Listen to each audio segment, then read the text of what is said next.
Hi, Gabriel here from the New York City Guitar School. I'm here today with a quick tip about one of the things I think that's really important when it comes to playing the guitar and practicing the guitar, and that's to do with the placement of your fretting hand when we're playing. It's something that I see very often with both students and professional musicians, and that is coming off the fretboard far too often when we're playing. And when we're doing that, all we're doing is wasting energy and making it harder for ourselves to play. So I have a few exercises that we can practice today that are going to really help that, and they're going to isolate that movement and make sure we never stray too far away from the fretboard, and we really build into our playing that sense of closeness with the guitar, and we really start cementing a solid technique. So, I'm not too much of a stickler for technique. For me, you can play with your thumb over the top, behind the neck. That's fine, whatever's more comfortable. You don't want to be contorting your hands too much to play, so just whatever works, and go with it.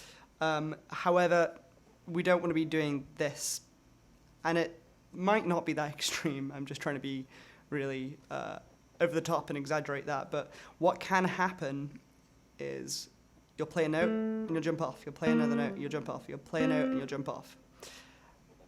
Now, you may not realize you're doing it. Most people don't. A lot of professional guitarists do it, and they don't realize they're doing it. But even they may notice that when they're trying to build speed in their playing or build accuracy, there'll be times when they hit this wall where they just can't play any faster, or they just are really struggling to get a clean sound, or their runs may just sound a little bit like fluffy and messy sounding, and oftentimes it's just this very action. So let's start off with something really simple that we can use to practice this technique. We're going to take an open D chord.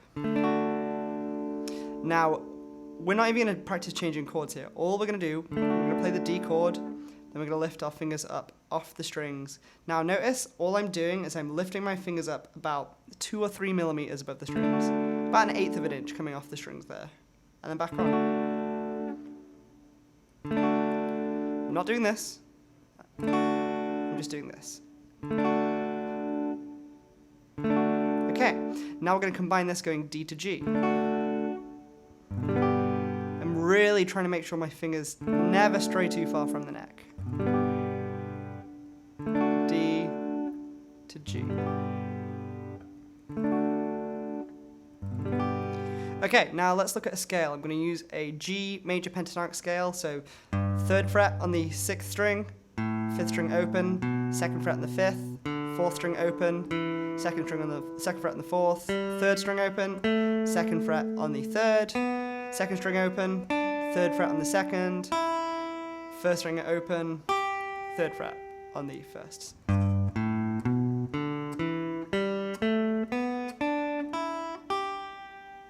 I'm really trying to avoid straying too far from the strings.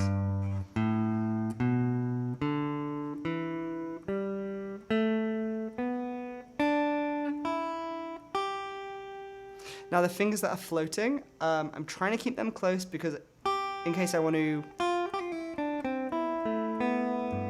bring those fingers in to play phrases, but again, so they're not like this, I'm not pulling them away, I'm keeping them close, but again, I'm trying to keep them out of the way of the fingers that I'm playing the scale with. Bit more obvious with my first finger. I have a tendency to point my first finger. It's not great. I would rather it be here, but I'm trying to keep it close. Okay.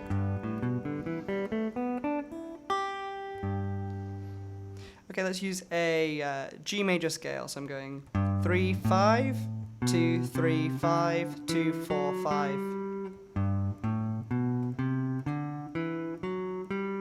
Now one trick you can do, play the 2 notes on one string and already have your first finger set up on the next string. Really only move the notes as you go.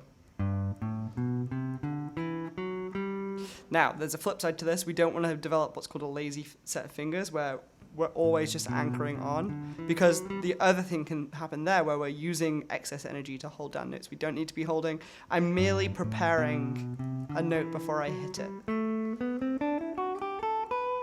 Sometimes if I'm doing a wide reach, I may come off a little bit, but that's just to get that pivot.